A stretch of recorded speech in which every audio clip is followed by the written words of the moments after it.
안녕하세요, 조용상입니다. 우리는 흔히 잠이 보약이라는 말을 많이 하죠. 근데 저는 이 말이 좀 바뀌어야 된다고 생각을 합니다. 왜냐하면 보약이란 건 우리가 먹으면 몸에 좋지만 먹지 않아도 크게 상관없기 때문이죠. 우리가 생각하는 것보다 잠은 우리가 건강한 삶 그리고 행복한 삶을 위해서 대단히 중요합니다. 그래서 저는 이 잠이 탄수화물, 단백질, 지방에 이은 제4대 영양소라고 말을 하고 싶습니다. 우리가 이 행복의 뇌과학, 여기서 제가 우리가 행복해지기 위해서는 뇌현실이 굉장히 중요하다고 말씀드렸습니다. 우리가 잠을 잘 못 자거나 잠이 부족하게 되면 이 뇌현실에 아주 큰 부정적인 영향을 주기 때문에 잠을 잘 잘 수 있는 것은 선택이 아닌 필수 요소입니다. 그래서 오늘 수면의 메커니즘이 어떻게 되는지를 알아보고, 그리고 우리가 잠을 잘 잘 수 있는 구체적인 방법들에 대해서 오늘 말씀을 드리겠습니다. 우리가 왜 잠을 자는지는 아직 사실 정확한 이유는 밝혀지진 않았습니다. 하지만 그동안 많은 학자들이 연구를 하면서 이런 것들이 수면의 기능일 것이라고 좀 많이 밝혀냈는데요. 우선 진화론적인 관점에서 보자면은 잠을 자는 이유는 우리가 위험으로부터 안전하게 우리를 보호해주기 위한 생존 메커니즘이라고 할 수가 있습니다. 예전에 우리가 동굴에서 살 때 어두운 밤에 돌아다닌다면, 예를 들어서 밤에 다니다가 뾰족한 바위에 부딪혀서 상처가 날 수도 있고, 또 높은 곳에서 떨어져서 큰 부상을 입을 수도 있습니다. 또 대부분의 우리를 위협하는 맹수들은 야행성입니다. 그래서 밤에 우리가 밖에 다니지 않고 동굴 안에서 잠을 잠으로써 이런 맹수들의 위협으로부터도 우리를 안전하게 지킬 수 있는 것이죠. 또 우리가 정상적인 두뇌 기능을 유지하기 위해서도 이 잠이 아주 중요합니다. 우리가 잠을 자는 동안 우리 뇌는 꺼져 있지 않습니다. 뇌에서 많은 일이 일어나는데요. 학습력, 기억력들도 우리가 잠을 잘 때 더 강화가 되고요. 또 낮 동안 쌓인 노폐물이라든지 특정 단백질이라든지 이런 것들이 과다하게 축적될 때 이 깊은 잠을 자는 구간에서 이런 물질들이 배출되고 청소되는 작업이 일어납니다. 또 제가 신경가소성 굉장히 중요하다고 말씀드렸는데, 우리 이 신경가소성이, 그러니까 우리 신경 회로들이 원활하게 연결되고 생성되고 강화될 수 있는 환경을 만들어주는 것도 이 구간에서 우리가 잠을 자는 동안 일어납니다. 또 신체 복구도 우리가 잠을 자는 동안에 아주 중요한 작업 중에 하나인데요. 우리가 잠을 자는 동안에 이 심박수나 혈압이나 또 뇌로 가는 혈류량이라든지 이런 신진대사들이 전반적으로 다 낮아집니다. 그래서 우리가 이런 장기 기관들이 휴식하고 복구될 수 있는 시간을 갖게 되는 것이죠. 또 우리가 깊은 잠을 잘 때 우리 몸에서는 성장 호르몬이 나옵니다. 그래서 낮 동안 소모되고 손상됐던 조직들을 복구하는 데 도움을 줄 수 있죠. 자, 반대로 잠을 못 자게 했을 때 어떤 일이 생기는지를 보면은 수면의 기능을 또 우리가 유추해 볼 수가 있는데요. 잠을 못 자게 만들면 우선 집중력이 떨어지고 또 굉장히 예민해집니다. 또 이 잠을 며칠씩 계속해서 지속적으로 잠을 안 자게 되면은 환청도 들릴 수 있고 망상까지 생깁니다. 실험실에서 쥐들을 잠을 계속해서 안 재우게 되면은 결국은 죽습니다. 사람도 마찬가지입니다. 그래서 잠이 이렇게 우리에게 있어서 대단히 중요합니다. 수면은 보통 두 단계로 나눠지는데요. 비렘 수면과 렘 수면으로 나눠집니다. 비렘 수면은 다시 세 단계로 나눌 수가 있는데, 우리가 밤에 이제 잠이 드는 그 과정이 N1, 첫 번째 단계고요. 두 번째 단계인 N2는 얕은 잠의 단계입니다. 그리고 3단계, 4단계, 이 N3 구간에서는 우리가 깊은 잠을 자는 구간입니다. 그리고 렘 수면을 아마 많이 들어보셨을 거예요. Rapid Eye Movement의 약자입니다. 그래서 이 안구가 빠르게 움직이는 구간이죠. 이 구간은 주로 꿈을 꾸는 구간입니다. 그래서 이 비렘 수면과 렘 수면이 약 90분에서 110분 주기로 계속해서 반복되는 게 우리 수면 사이클입니다. 비렘 수면은 휴식을 위한 수면이라고 할 수가 있습니다.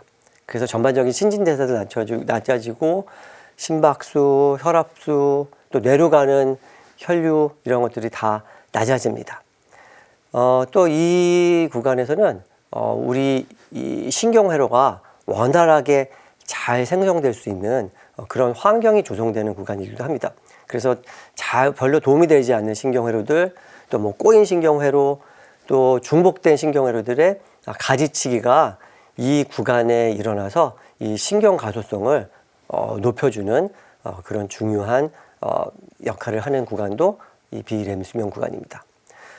특히 이 깊은 잠을 자는 구간에서는 우리 신경세포의 크기가 깨어있을 때보다 작아집니다. 그래서 신경세포 사이사이들로 뇌척수액이 더 원활하게 잘 흘러서 낮 동안 쌓인 노폐물이라든지 아니면 과도하게 축적된 특정 단백질이라든지 이런 물질들을 배출해서 청소를 하게 되는데, 자, 요즘 알츠하이머 환자들이 굉장히 많습니다. 근데 알츠하이머는 주 원인이 타우라든지 베타아밀로이드라든지 이런 특정 단백질들이 과도하게 축적돼서 생기는 것으로 알려져 있는데요.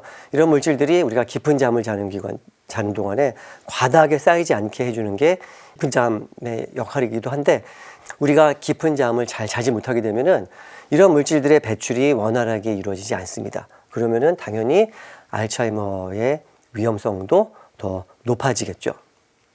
또 이제 우리 뇌의 학습, 기억 관장하는 부위가 해마인데, 해마에 저장되어 있던 단기 기억이 대뇌피질의 그 장기 기억 장소로 가서 저장되는, 이 기억이 강화되는 일도 우리가 깊은 잠을 자는 동안에 일어나게 됩니다.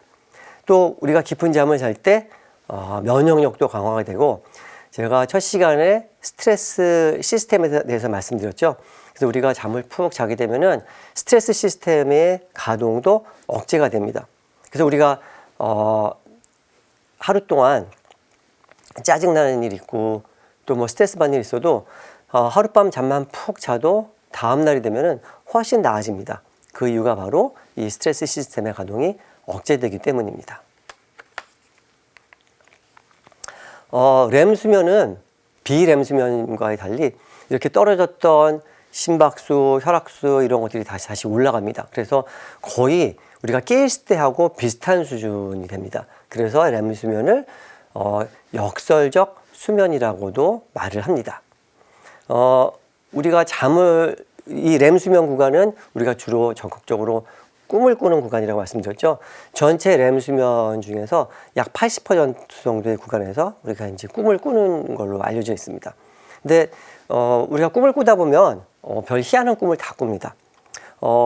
예를 들어서 제가 밤에 꿈을 꾸다가 옆에 있는 사람 목을 조르는 꿈을 꾸었습니다. 근데 만약에 제가 제 아내 옆에서 곤히 자고 있는데 제 아내의 목을 조르면 큰일이잖아요. 그래서 이 꿈이 실제 행동으로 발현되지 않게 하기 위해서 이 렘 수면 구간 중에서는 우리 운동신경 세포들을 억제를 합니다. 그래서 우리가 아무리 펀치 날리는 꿈, 목 조르는 꿈을 꿔도 옆 사람에게 실제로 행동으로 나타나지가 않게 되는 거죠. 근데 드물게는 실제로 이 꿈을 꾸는 게 운동신경 세포들이 억제되지 않고 실제 행동으로 나타나기도 합니다.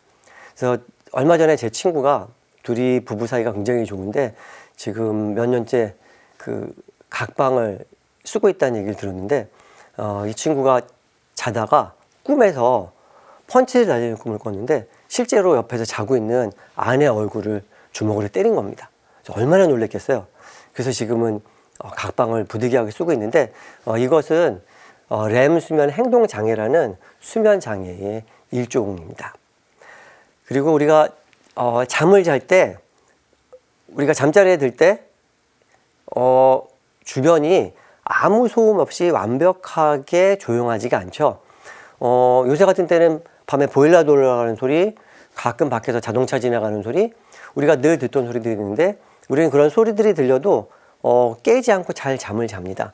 그 이유는 후각을 제외한 모든 감각 신호들은 뇌의 시상이라는 부위에 먼저 모입니다. 일종의 중개소 역할을 한다고 보시면 되는데요.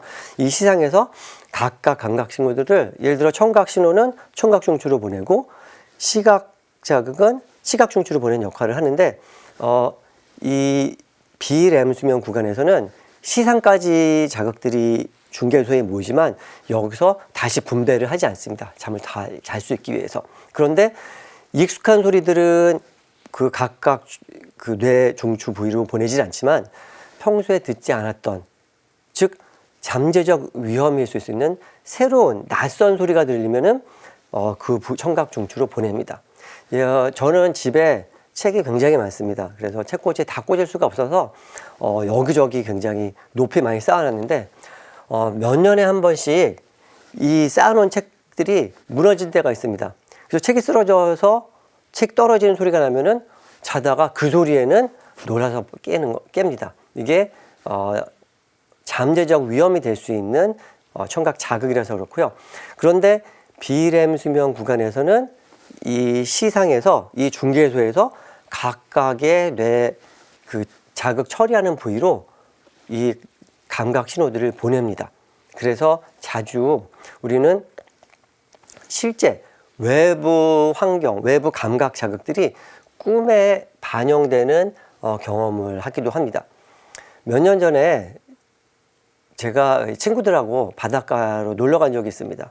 근데 친구 중에 한 녀석이 저한테 장난치느라고 제 발목을 묶어놨어요. 그래서 꿈에 저는 온몸이 꽁꽁 묶여가지고 굉장히 답답해 하면서 꿈꾸다가 아침에 일어나는 기억이 있습니다. 이게 바로 이 시상이라는 부위에서 비렘 수면 구간에서는 각각의 뇌 부위로 신호를 보내기 때문이죠. 또 이 렘 수면 기간에서는 감정 영역이 특히 활성화가 되는데요. 그래서 이 감정 영역 이 부위에서 이 신경 가소성이 강화가 됩니다. 연결들이 좋아지고요. 또 이 비렘 수면, 이 꿈을 꾸면서 감정 치유도 이때 일어난다고 알려져 있습니다. 그러면 우리는 꿈을 왜 꿀까요? 이 정확한 기전은 아직은 밝혀지진 않았습니다. 하지만 그동안 많은 연구를 통해서 과학자들은 우선 꿈은 우리의 그 높은 감정 강도를 낮추는 역할을 한다고 믿고 있습니다. 우리는 꿈을 꾸면서 이 감정 경험을 반출하고 또 잠재적 상황을 시뮬레이션 하면서 그 높은 강도의 감정 경험, 또 이 복잡한 감정 이런 것들을 잘 처리하고 그래서 우리가 잘 받아들일 수 있게 한다고 지금 알려져 있습니다. 그래서 외상후 스트레스 장애를 앓고 있는 분들을 보면은 악몽을 반복해서 자주 꾸는 게 그 증상 중에 하나인데요. 그 이유는 아주 높은 이 감정 강도가 지금 계속해서 머리에 남아 있으니까 이걸 어떻게든지 좀 낮추기 위해서 우리 뇌에서는 꿈을 통해서 이걸 낮추려는 노력을 계속합니다. 그런데 이게 이 강도가 너무나 높다 보니까 꿈을 통해서 이게 전혀 해소가 안 되니까 계속해서 뇌에서는 어떻게든지 이걸 낮춰보려고 하다 보니까 반복적으로 악몽을 꾸게 되는 겁니다. 또 이 꿈을 꾸면서는 우리 신경회로들이 연결도 강화되고 활성화가 됩니다. 그래서 낮 동안 우리가 깨있 동안에는 별로 사용하지 않았던 그런 신경회로들이 생성이 되기도 하고요. 또 전혀 연관이 없는 신경회로들이 서로 연결이 되기도 하고 또 예전의 기억과 최근의 기억이 꿈에서 융합이 되면서 이것들은 우리의 그 창의력을 높이는데 도움을 준다고 알려져 있습니다. 근데 저는 이제 액션 영화를 굉장히 즐겨 보는데요. 저 꿈에서 자주 정말 액션 영화 같은 그 말도 안 되는 허무맹랑한 얘기들이 많이 펼쳐집니다. 예를 들어 뭐 10층 높이 빌딩에서 뛰어내려도 아무렇지도 않고 또 산소통 없이 바닷속을 제가 헤엄치기도 합니다. 근데 이렇게 말도 안 되는 일들이 가능한 이유는 우리가 꿈을 꾸는 동안에는 우리의 이성적인 그리고 논리적인 부인 전전두엽의 기능이 억제되기 때문에 이렇게 소설 같은 꿈이 펼쳐지는 겁니다. 우리가 잠을 잘 수 있는 것, 우리 수면을 조절하는 것은 뭐 예를 들어서 우리 뇌에 수면 중추가 있어서 이 부위가 수면을 관장하는 게 아니고요. 여러 뇌 부위들의 서로 상호작용으로 해서 생기는 복잡한 과정입니다. 근데 좀 이해를 돕기 위해서 제가 좀 간단하게 설명을 드리자면 크게 두 개의 프로세스로 나눌 수가 있는데요. 하나는 우리가 밤에 잠이 잘 들 수 있게 해주는 거, 그리고 두 번째는 잠이 든 후에 깨지 않고 계속해서 수면을 유지해 줄 수 있는 이 두 개의 프로세스가 서로 상호작용을 하면서 우리가 밤에 잠을 잘 잘 수 있게 해주는 겁니다. 첫 번째 프로세스는 일주기 리듬 프로세스라고 하는데요. 이걸 좀 쉽게 표현하자면 생체 리듬 프로세스라고 말을 할 수가 있습니다. 이 세상은 24시간 주기로 움직입니다. 그래서 우리도 여기에 맞춰서 우리는 24시간 단위로 생활을 하죠. 근데 우리 몸에 있는 생체 리듬은 조금 더 깁니다.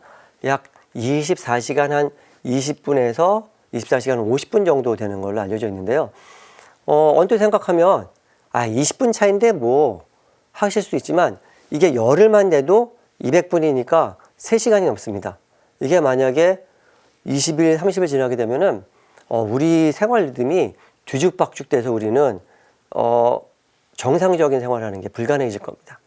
근데 다행히도 우리 뇌에는 이렇게 24시간보다 긴 우리 생체 리듬을 24시간 주기에 맞게 리셋할 수 있는 기능이 있습니다.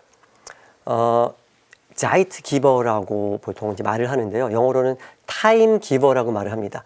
외부 시간 자극이 오면은 우리 뇌는 24시간 맞춰서 리셋을 할 수가 있는데 제일 중요한 신호는 빛입니다. 빛이 망막을 통해서 우리 뇌에 생체 시계를 담당하는 그런 부위가 있습니다. 주로 항상성을 관장하는 시상하부라는 부위의 앞쪽에 시신경 교체 상액이라는 부위가 있는데 이 부위가 생체 시계 역할을 하는데 망막을 통해서 빛이 여기에 도달하게 되면은 24시간이 넘는 우리 몸의 생체 리듬이 24시간에 맞춰서 리셋이 됩니다. 그래서 빛이 굉장히 중요합니다. 그리고 이 생체 시계 부위는 흔히 수면 호르몬으로 알려진 멜라토닌을 분비하는 부위에 연결이 돼 있어서 이 멜라토닌의 분비를 억제를 합니다. 그래서 우리가 낮에 동안에는 이 멜라토닌 빛에 굉장히 민감하기 때문에 멜라토닌이 잘 분비가 이 양이 굉장히 낮아지고 해가 지고 난 후에 이 조명이 어두운 밤이 됐을 때 멜라토닌이 많이 분비하게 되는 거죠. 그래서 이 생체 리듬 프로세스는 우리가 일단 잠이 든 후에 깨지 않고 잠을 쭉 잘 수 있게 수면 유지를 관장하는 프로세스입니다. 그리고 두 번째 이 프로세스는 항상성 프로세스인데 좀 쉽게 말씀드리자면은 수면 압력 프로세스라고 말할 수 있습니다. 우리가 낮 동안 활동을 하게 되면은 우리 뇌에 아데노신이라고 하는 물질이 축적이 됩니다. 그래서 밤이 돼서 이 아데노신 양이 최고조에 이르게 되면은 이 아데노신은 수용체와 결합을 하게 되고 그렇게 되면 어떤 일이 생기냐면은 우리 뇌에 수면을 유도하는 신경세포들이 있는 부위가 있습니다. 이 부위들을 활성화시켜서 우리가 눈꺼풀 내려오고 무겁고 나른하고 졸리고 잠을 자고 싶은 욕구가 생기죠. 이것을 수면 압력이라고 합니다. 그래서 이 두 번째 수면 압력 프로세스는 우리가 밤에 자고 싶은 욕구를 높여서 우리가 잠을 밤에 잠자리에 잘 들 수 있게 해주는 역할을 이 두 번째 프로세스가 해주는 거죠. 그래서 이 두 프로세스가 서로 상호작용을 해서 이 수면 압력 프로세스는 우리가 밤에 잠이 들게 해주는 것을 관장을 하고 그리고 이 생체 리듬 프로세스는 이렇게 잠이 든 후에 깨지 않고 쭉 수면을 유지하게 해주는 역할을 해주는 겁니다. 근데 우리가 밤에 자다가 가끔씩 잠깐씩 깼다가 바로 잠드는 경우들이 있습니다. 또 상당 부분은 우리가 그렇게 잠깐 깼었는데도 아침에 일어나면 기억을 못하는 경우도 있습니다. 그 이유는 이 수면 압력은 우리가 잠자리에 잠들고 나서 시간이 지날수록 점점 줄어듭니다. 그리고 이 첫 번째 이 생체 리듬 프로세스는 밤 후반부가 됐을 때 이게 최대치에 이릅니다. 그래서 수면 압력은 낮아졌는데 아직 생체 리듬 프로세스가 최대로 올라가지 않았을 때 그 그 사이 지점에서 우리는 잠깐 각성을 하게 되는 겁니다. 자, 그럼 우리가 잠을 부족하게 자면 어떤 일이 생길까요? 우리가 보통 몇 시간 자는 게 좋냐 하면은 성인의 경우는 보통 한 7시간에서 9시간, 65세 이상은 7시간에서 8시간으로 보통 얘기를 합니다. 근데 드물게 어떤 사람은 한 5시간만 자도 정상적인 생활을 하는데 아무 문제가 없는 경우도 있긴 하지만 그런 분들은 좀 드뭅니다. 그래서 최소 7시간 이상은 자는 게 우리 건강에 좋다는 게 정설로 되어 있는데, 우리가 잠이 6시간 미만으로 잠이 부족하게 되면은 우선 우리 신체 능력 그리고 두뇌 능력들이 다 떨어집니다. 아마 잠 잘 못 주무신 다음날 다 경험해 보셨을 거예요. 일단 몸 컨디션도 굉장히 안 좋죠. 그리고 집중력도 굉장히 떨어집니다. 그리고 또 감정 반응도 되게 높아집니다. 우리가 평소보다 잠을 잘 못 자면 다음날 더 예민해집니다. 그 이유는 우리 뇌의 그 편도체라는, 우리가 흔히 감정센터라고 부르는 이 부위는 더 굉장히 활성화되고 우리의 몸에, 우리 뇌의 사령탑 역할을 하는 전전두엽의 기능은 떨어지기 때문에 그렇습니다. 또 깊은 잠을 자는 동안에 스트레스 시스템의 가동이 억제된다고 말씀드렸죠. 근데 특별히 스트레스 상황이 없다고 하더라도 잠을 덜 자게 되면은 이 스트레스 시스템이 그 다음날 저녁 때에서부터 가동된다는 연구 결과도 있습니다. 그래서 이 스트레스 관리에도 당연히 좋지가 않죠. 또 뇌현실과 수면이 굉장히 관련이 깊다고 말씀드렸죠. 만약에 제가 지금 여기서 선글라스를 꺼내서 쓴다면 이 스튜디오가 굉장히 어둡게 보일 거예요. 그래서 잠이 부족하면은 우리 뇌현실에, 우리 뇌에 이 선글라스 같은 짙은 이런 필터를 하나 여기다 끼워 넣는 거라고 생각하시면 됩니다. 잠을 잘 못 자게 되면은 우리가 바라보는 세상, 즉 우리의 뇌현실은 평소보다 더 어둡고 부정적으로 변합니다. 그렇기 때문에 우리가 행복해지기 위해서는 잠을 잘 자는 것이 아주 기본으로, 디폴트로 깔려야 되는 것이죠. 또 요즘 다이어트 하시는 분들 많은데 잠을 잘 못 자게 되면은 다이어트에도 굉장히 안 좋습니다. 식욕도 더 늘고 체중도 더 올라갑니다. 그 이유는 우리가 우리가 음식을 먹으면은 이 지방세포에서 렙틴이라는 호르몬이 만들어집니다. 이 렙틴이라는 호르몬은 우리가 포만감을 느끼게 해주는 거고요. 또 우리가 배고프고 허기를 느끼게 해주는 것은 그렐린이라는 호르몬인데, 잠이 부족하게 되면은 렙틴은 덜 나오고 그렐린은 평소보다 더 많이 나옵니다. 그러니까 더 많이 먹고 포만감을 잘 못 느끼니까 평소보다 더 많이 먹어서 이 체중 조절에도 별로 도움이 되지가 않죠. 또 한 연구에 의하면 우리가 잠이 부족하게 되면은 우리의 매력도 호감도도 떨어진다고 합니다. 또 아까 제가 깊은 잠을 자는 구간에서 면역력이 강화된다고 말씀드렸죠. 그래서 잠이 부족하게 되면 우리 몸의 면역력 역시 떨어집니다. 그리고 아까 특정 단백질이 과다하게 축적되는 것을 이 깊은 잠을 자는 구간에서 우리 뇌에서 청소해주는 일이 생긴다고 말씀드렸죠. 근데 이런 물질들이 청소되지 않고 계속해서 축적이 되니까 알츠하이머 위험도 높아지게 됩니다. 또 잠을 못 자게 되면은 인슐린 민감도가 떨어져서 당뇨병에 걸릴 위험도 높아집니다. 그 기네스 세계 기록에는 뭐 별별 기록들이 다 있죠. 이 기록 중에서 잠을 안 자고 얼마나 오랫동안 깨어있는 상태로 버틸 수 있는지에 대한 기록이 있었습니다. 그런데 지금은 이게 우리 건강에 대단히 좋지 않기 때문에 이 조항이 없어지고 예전에 했던 모든 기록도 다 삭제가 됐습니다. 요즘 주위에서 불면증으로 고생하시는 분들이 굉장히 많습니다. 심지어는 제 학생들도 잠을 잘 못 자는 학생들이 상당히 많습니다. 이 수면 장애 중에서 불면증이 가장 흔한 장애라서 오늘은 불면증에 대해서 알아볼 텐데요.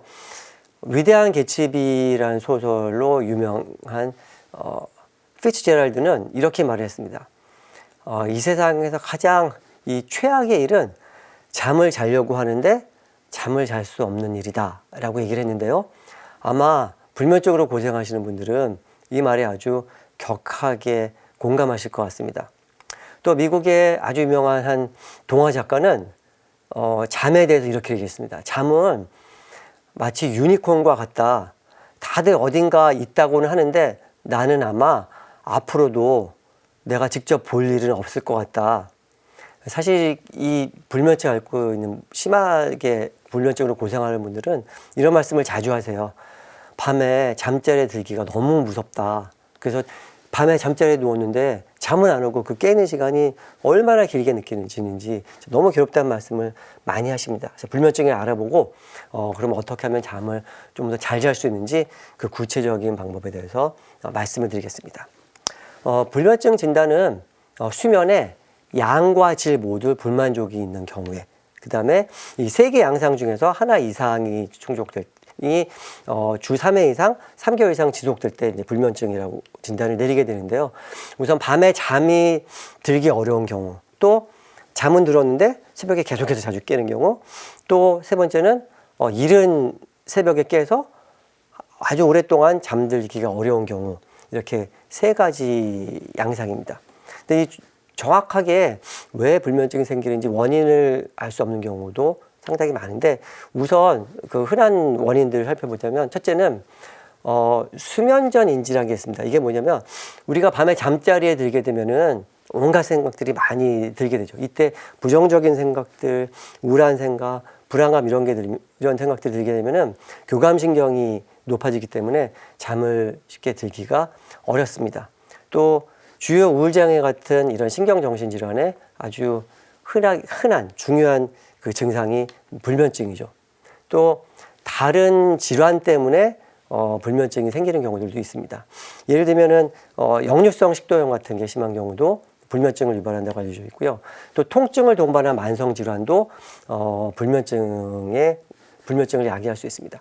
특히 이 통증 질환 같은 경우는 우리가 잠을 잘 못 자게 되면은 통증에 대한 역치가 높아집니다. 그래서 평소보다 더 통증을 심하게 다 느끼게 되고, 이 깨어있는 동안에 통증을 많이 느끼게 되면 이건 또 잠에도 부정적인 영향을 주기 때문에 악순환이 계속되는 거죠. 그래서 이런 다른 질환으로 인해서 불면증이 생긴 거라면은 이런 질환들을 적극적으로 치료 관리하는 게 중요합니다. 불면증으로 고생하는 분들은 공통된 특징들이 좀 있습니다. 우선 잠을 못 자는 것에 대해서 과도하게 걱정합니다. 그러니까 잠자는 거를 지나치게 신경을 많이 씁니다. 또 잠을 자려고 너무 과도하게 노력을 많이 합니다. 또 자려고 할 때 이 루미네이션이라고 부르는데요. 마치 소가 되새김질 하듯이 이제 대부분은 스트레스나 불안감이나 그런 부정적인 생각들이 반복해서 내 의지와 상관없이 계속해서 떠오르는 거죠. 그래서 내 이 생각을 비우기가 굉장히 힘들어집니다. 이런 것들 역시 불면증 환자에서 공통적으로 나타나는 특징이고요.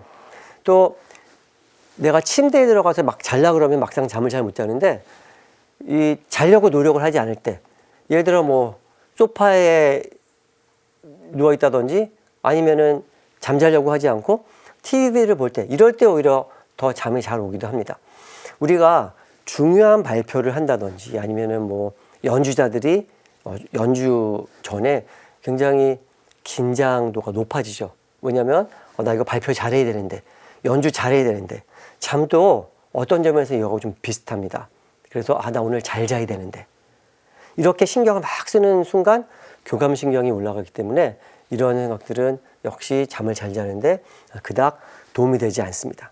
그리고 또 하나는 이 침대에 누워서 잠 못 자고 괴로워할 때가 많기 때문에 이 침실, 이런 이 잠과 관련된 이 침대 같은 것들이 오히려 불면증을 유발하는 자극으로 작용을 할 수도 있습니다. 우리 뇌는 부정 편향성이라는 게 있습니다. 이게 무슨 말이냐면은 이것도 역시 우리 생존력을 높여주기 위한 메커니즘인데요. 잠재적인 위협 상황에 대비하기 위해서 우리는 긍정적인 것보다는 부정적인 것에 거의 한 3배 정도 더 주의를 많이 기울인다고 합니다. 그래서 우리는 긍정적인 것보다 부정적인 일에 더 잘 집중을 하게 되고요. 기억도 긍정적인 기억보다 부정적인 기억이 더 생생하고 더 오래 지속됩니다. 또 우리가 우리 감정에 있어서도 긍정적인 감정보다 부정적인 감정이 더 강합니다. 또 우리가 이 의사결정을 할 때도 이익보다는 잠재적인 손실, 그 다음에 우리는 보통 최악의 시나리오를 많이 생각을 하죠. 이게 바로 뇌의 부정 편향성인데, 자, 문제는 뭐냐면 아까 수면 전 인지 말씀드렸죠. 우리가 밤에 잠을 자려고 자리에 누울 때 그때 이 굉장히 많은 여러 가지 생각들이 그때 하루 중에서 제일 많이 떠오릅니다. 이걸 이제 수면 전 인지라고 말을 하는데, 그 이유는 우리가 밤에 잠자리에 누울 때가 외부부터의 자극이 하루 중에서 가장 적을 때이기 때문에 그렇습니다. 낮에는 우리가 막 바쁘게 일하고 돌아다니라고 억제됐던 그런 부정적인 감정들, 불안감 이런 것들이 잠자리에 들었을 때 또 더군다나 부정적인 편향성 때문에 긍정적인 것보다는 부정적인 생각들이 더 많이 떠오르게 되는 거죠. 그렇게 되면 문제가 이런 부정적인 생각, 감정, 불안감, 스트레스 이런 것들은 모두 교감신경을 높입니다. 우리가 잠을 자려면 교감신경은 낮아지고 부교감신경이 높아져야지 잠을 잘 들 수가 있는데, 이런 부정적인 이런 수면 전 인지가 우리가 잠을 잘 못 들게 하는데 중요한 원인으로 작용을 합니다. 그래서 제가 지난 시간에 감사일기 쓰시는 거 아주 적극 제가 추천을 드렸죠. 그래서 이때 잠자기 전에 감사일기를 쓰는 게 이런 뇌의 부정적 편향성을 낮추고 자기 전에 온갖 생각 많이 떠오르는 것들을 많이 눌러줍니다. 그래서 실제로 의미 있게 우리가 밤에 잠자리에 드는 걸 더 용이하게 만들어주기 때문에 아직까지 안 하셨으면 이제부터라도 최소한 일주일에 한 2번, 3번 정도는 자기 전에 꼭 감사일기를 쓰시고, 만약에 감사일기 쓰는 게 좀 너무 너무 번거롭다 하시면은 잠자리에 누우셔서 오늘 하루 감사했던 일을 떠올려 보시는 것도 도움이 됩니다. 그래서 연구 결과를 보면은 감사 기질이 높은 사람들은 수면 전 인지가 낮고, 또 감사 기질이 약한 사람들은 반대로 수면 인지가 높다는 연구 결과도 있습니다. 자, 그럼 지금부터는 어떻게 하면 잠을 잘 잘 수 있는지 그 구체적인 방법에 대해서 말씀을 드리겠습니다. 아마 수면 위생이란 말 좀 생소하실 거예요. 우리가 잠을 잘 자려면 우리가 이 청결한 위생이 우리 건강에 중요하듯이 수면 위생 역시 우리가 잠을 잘 잘 수 있는데 굉장히 중요합니다. 그래서 이 수면 환경이란 것은 수면 위생이란 것은 결국 우리의 생활 습관입니다.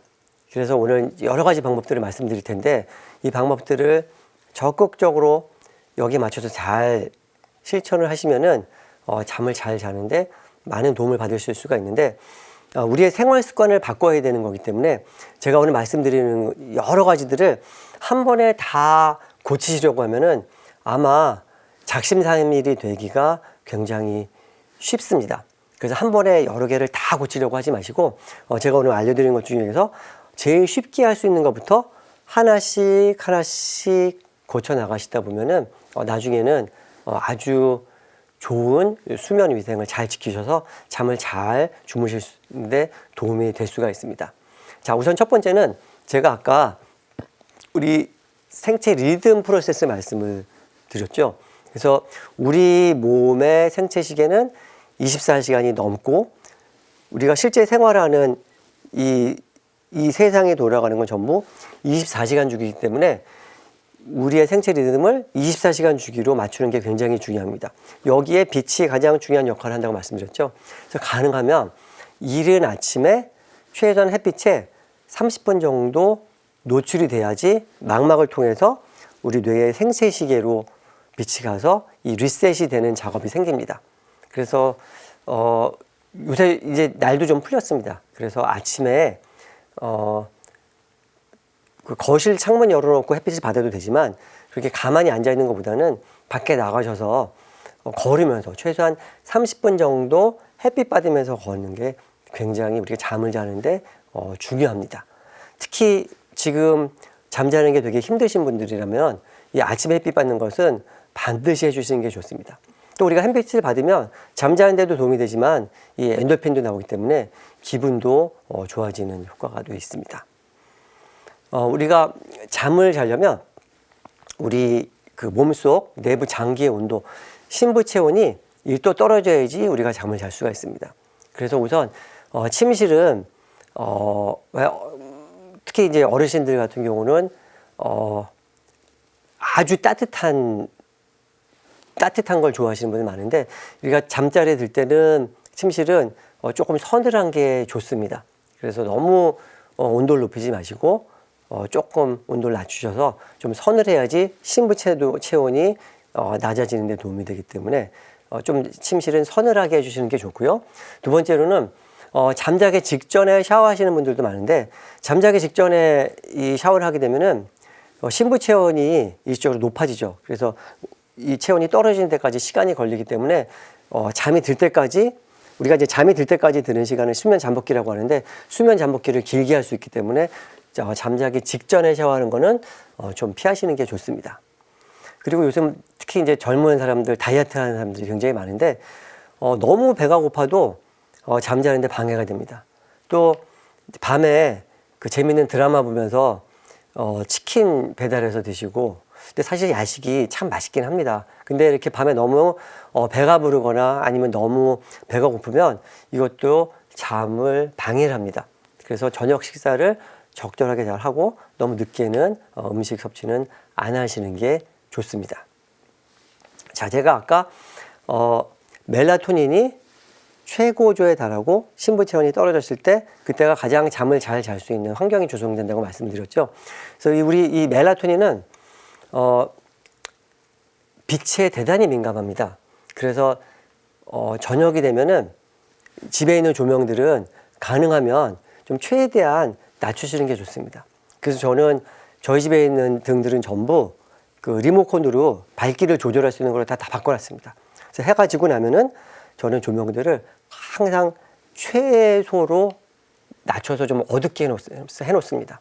또 이 밤에 제 방에 이 보일러에도 램프가 있고 공기청정기에도 램프가 있는데 지금 불면증이 있으신 분이라면 약간의 빛도 수면에 방해가 될 수 있습니다. 그래서 저는 이 포스트잇 여러 겹으로 해서 잘라서 그 보일러 램프하고 공기청정기 램프도 다 붙여놨습니다.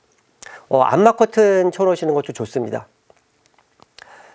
근데 만약에 암막 커튼 너무 답답하고 하신 분들은 요즘 수면 안대 그 되게 편안한 것들이 많이 나와 있습니다. 그런 수면 안대 쓰고 주무시는 것도 도움이 됩니다. 자, 근데 이 조명에서 가장 중요한 게 있습니다. 여러분들 밤에 이 핸드폰이랑 아이패드 같은 거 많이 보시죠? 제 학생들도 거의 100% 밤 늦게까지 핸드폰 사용하고 아이패드 같은 걸로 드라마나 영화도 많이 봅니다. 근데 이 조명들 중에서 이 핸드폰이나 아이패드에서는 블루라이트가 나오는데 이 블루라이트가 멜라토닌 분비를 억제를 합니다. 그래서 한 연구에 따르면 이 블루라이트에 자기 직전에 노출이 되게 되면은 멜라토닌 분비량이 약 53% 정도 감소한다는 연구 결과도 있습니다. 그래서 이 밤에는 절대로 핸드폰이나 이 아이패드 같은 것은 잠자리에 들기 2시간 전부터는 사용을 하지 않으시는 게 좋습니다. 그래서 저는 이제 논문을 주로 아이패드로 보는데 밤에 잠자기 2시간 전부터는 좀 불편하지만 돋보기를 쓰고 책을 봅니다. 그리고 제 아내도 제가 하도 잔소리를 해서 지금은 자기 2시간 전부터는 핸드폰을 아예 보지 않습니다. 이 핸드폰을 특히 침대에서 보는 습관은 대단히 안 좋거든요. 그래서 이 밤에 핸드폰하고 이 아이패드는 제 클릭에 오는 분들께도 제발 보지 마시라고 아무리 말씀을 드려도 이 수면 위생 중에서 가장 실천하기 어려운 부분이 이 밤에 핸드폰 사용하는 것 같아요. 그래서 이거는 우리가 잠자리에 임면하는 데 있어서 아주 크게 방해를 주기 때문에 반드시 꼭 지켜주시는 게 수면 잠을 잘 주무시는데 큰 도움이 되니까 꼭 실천을 하시기 바랍니다. 그리고 잠자리에 누웠을 때 그 다음날 할 일들 생각하시는 분들도 많죠. 특히 직장 생활을 하는 분들은, 회사 다니는 분들은 그 다음날 이거 아침에 누구한테 이메일도 보내야 되고 이거 보고서도 만들어야 되는데 이렇게 그 다음날 할 일을 떠오르는 거가 교감신경을 높여줍니다. 그래서 잠자리에 드는 거를 방해를 하죠. 그래서 좋은 방법은 자기 전에 그 다음날 할 일을 노트에 적는 겁니다. 이렇게 노트에 적어놓으면은 밤에 잠자리에 누웠을 때 그 다음날 해야 될 일을 생각을 안 해도 됩니다. 그리고 아까 감사일기 말씀드렸죠. 그래서 주무시기 전에 한두 시간 전에 그 다음날 할 일을 적어주시고 그리고 나서 감사일기도 같이 써주시면은 수면에 도움이 될 수가 있습니다. 그리고 이 잠 잘 못 주무신 분들, 특히 이제 새벽에 깨는 분들이 많죠. 그러면 새벽에 깨면 제일 먼저 뭘 하죠? 화장실 가기 전에 시계를 먼저 봅니다. 그럼 시계를 보는 순간 내가 몇 시간밖에 못 잤네? 무의식적으로 그런 생각이 바로 들죠. 그러면은 교감신경이 확 올라가서 다시 잠에 들기가 힘듭니다. 그래서 예를 들어서 지금 새벽 한 4시 반, 5시 됐을래나? 봤는데 1시밖에 안 됐습니다. 그러면 불안감이 생기죠. 잠 잘 자야 되는데 교감신경이 또 올라가는 거죠. 그래서 침실에서는 가능하면 시계는 치우는 게 좋습니다. 그리고 또 많은 분들이 중간에 깼을 때 핸드폰으로 시간을 확인하는 분들이 많죠. 그럼 블루라이트가 나오니까 더 안 좋죠. 그래서 침실에서 가능하면 시계는 치워버리고 특히 깼을 때는 절대로 시간은 확인 안 하시는 게 좋습니다. 커피 좋아하시는 분들 굉장히 많죠. 근데 카페인은 우리가 잠드는 과정에서 상당히 방해 요인으로 작용을 합니다. 카페인이 우리 몸에 들어오면 약 한 12시간 정도 우리 몸에 남아 있는데 지금 만약에 불면증이 있으신 분들이라면 커피나 녹차나 초콜릿, 콜라 이런 카페인이 들어있는 것들은 아예 차단하시는 게 좋습니다.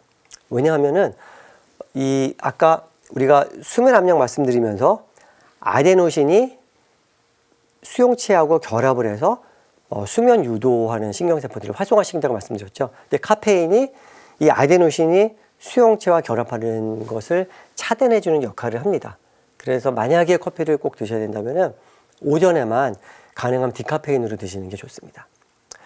그리고 잠 잘 안 와서 잠 잘 들기 위해서 술을 드시는 분들도 생각보다 주위에 꽤 계십니다. 근데 전혀 좋은 방법이 아닙니다. 물론 알코올은 우리 몸을 이완시키는 역할을 해줍니다. 그래서 우리가 잠자리에 드는 거는 더 좀 쉽게 잠자리에 들게 해주지만은 이 알코올은 우리 이 잠을 조각조각 냅니다. 그래서 보통 한 2시간에 한 번씩 깨게 만듭니다. 그래서 수면 분절이라는 게 때문에 술은 특히 잠을 자기 위한 용도로는 전혀 도움이 되지 않기 때문에 오히려 방해가 되기 때문에 특히 지금 불면증이 있으신 분이라면 알코올은 아예 차단하시는 게 좋습니다. 자, 그 다음에 침대는 잠을 잘 때만 이용하는 게 아주 중요합니다. 근데 많은 분들이 특히 제 학생들 보면은 거의 다 침대에서 핸드폰 통화도 하고 문자 보내고 치킨 먹으면서 드라마 보는 게 낙이라고 하는 제 학생들도 굉장히 많습니다. 근데 이렇게 하면은 우리가 잠자는데 큰 방해 요인으로 작용을 합니다. 왜냐하면 침대는 우리 뇌에 우리가 잠을 자기 위한 공간으로 인식이 돼야 되는데 여기서 만일을 하면은 우리가 침대에 눕더라도 우리 뇌는 이 침대가 잠을 자기 위한 공간이라는 생각을 못하게 되기 때문입니다. 그래서 이 침실에 이 TV 있는 분들 많으시죠? 그래서 침실에 있는 TV는 치우시는 게 좋습니다. 그래서 침실은 침대 말고 가능하면 다른 것들을 다 없애시고 잠을 잘 때 말고는 침실에 아예 들어가지 않는 게 좋습니다. 그래서 침대에는 꼭 잠을 잘 때만 누우시는 게 좋습니다. 그 다음에 이 수면 위생에 있어서 가장 중요한 거 하나만 뽑으라고 한다면은 저는 이걸 뽑을 것 같아요. 특히 직장 다니는 분들은 주중에는 잠을 충분히 잘 못 자서 주말에 몰아서 자는 분들이 있습니다. 그러면 우리 아까 그 생체 리듬 말씀드렸죠. 우리 수면 사이클이 있습니다. 우리 몸의 이 생체 사이클이 이게 제대로 작동을 하기가 어렵습니다. 직장인들 보면은 월요일 날 아침에 일어나는 게 제일 힘들다고 말을 많이 하는데 그 이유는 주말에 늦잠을 자기 때문입니다. 주말에도 똑같은 시간에 일어나면 월요일 날 아침에 일어나는 게 훨씬 더 수월해집니다. 그래서 주말에 우리는 잠을 몰아잔다 그래서 그 평소에 부족했던 잠들이 이게 보완이 되지가 않습니다. 그래서 주말에도 반드시 똑같은 시간에 일어나는 게 아주 수면 위생에 있어서 중요합니다. 그리고 잠을 자는 데 있어서 우리가 규칙적으로 운동을 하는 것은 굉장히 큰 도움이 됩니다. 그리고 반드시 우리가 체육관 가서 뭐 운동복 입고 할 필요는 없습니다. 이게 운동의 형태가 아니어도 움직임을 많이 늘리는 것만으로도 잠자는 데 도움이 되는데, 자, 근데 여기서 조심할 것은 밤 늦게 뭐 달리기라든지 이런 격렬한 운동을 하는 것은 잠자는 데 오히려 방해가 되기 때문에 격렬한 운동은 잠자리에 들기 한 3시간 전부터는 하지 않는 게 좋습니다. 그리고 마지막으로 우리가 잠자리에 누웠는데 잠이 잘 안 올 때가 있습니다. 또 중간에 깨서 잠을 잘 못 자는 경우도 있죠. 이럴 때는 오래 누워있는 게 전혀 도움이 되지 않습니다. 시계를 보지 말고 내가 뭐 예를 들어 뭐 한 15분 이상 계속 누워있다는 생각이, 잠이 계속 안 오시면은 침대에 누워 계시지 말고 밖으로 나가셔서 예를 들어 소파에 앉아서 뭐 내가 좋아하는 음악을 듣는다든지 아니면 책을 읽는다든지 이런 뭔가 좀 이완이 될 수 있는 걸 하시고 졸음이 올 때 다시 침대로 돌아가서 눕는 것이 잠자는 데 크게 도움이 됩니다. 특히 이제 이 방법은 자극 조절 치료법이라고 해서 특히 밤에 이제 잠자리에 누워서 잠이 드는 게 힘든 경우에 아주 효과적인 인지행동 치료법인데 이 방법은 시간이 많이 걸리지만 효과가 굉장히 크다고 알려져 있습니다. 그래서 잠이 잘 안 오시면 처음에 굉장히 좀 번거롭게 느껴질 수도 있지만은 과감하게 밖으로 나가셔가지고 뭔가 좀 이완이 되는 걸 하시면 좋은데, 근데 많은 분들이 잠이 안 올 때 나가서 핸드폰 켜고 뭐 드라마도 보고 유튜브 보고 하시는 분들이 있는데 이런 것들은 대단히 좋지 않은 방법이니까 뭔가 좀 내가 편해질 수 있는, 예를 들어 명상 같은 거 요새 유튜브 보면 그 하는 방법들 자세히 잘 나와 있습니다. 명상 같은 경우는 우리가 중간에 깼을 때 아니면 자기 직전에도 잠자는데도 의미 있게 도움이 된다고 알려지기 때문에 절대로 핸드폰을 꺼내 보지 마시고 명상이라든지 음악 감상이라든지 책 읽는다든지 이렇게 좀 편안해질 수 있는 걸 하시고 졸음이 왔을 때 다시 침대로 가시는 게 아주 중요합니다. 자, 오늘 제가 수면의 메커니즘과 그리고 잠을 잘 수 있는 구체적인 방법에 대해서 말씀을 드렸습니다. 우리가 행복해지기 위해서는 충분한 수면은, 건강한 수면은 선택이 아닌 필수 요소입니다. 우리가 잠을 잘 못 자고 잠이 부족하게 되면 우리가 바라보는 세상은 부정적이고 어둡고 우울해져서 우리가 행복해지기가 대단히 어렵습니다. 그래서 오늘 말씀드린 이 수면 위생 방법들을 일단 내가 쉽게 실천할 수 있는 것부터 하나씩 내 생활 습관을 바꿔 나가시다 보면은 아마 잠 잘 주무시는데 많은 도움이 되실 거라고 생각을 합니다. 다음 시간에는 우리가 잠을 잘 자는데도 역시 도움도 되고 또 우리의 뇌현실을 높여서 우리가 좀 더 행복해질 수 있는 방법을 음악을 통해서 하는 방법을 알려드리도록 하겠습니다. 자, 오늘 말씀은 여기서 마치겠습니다. 감사합니다.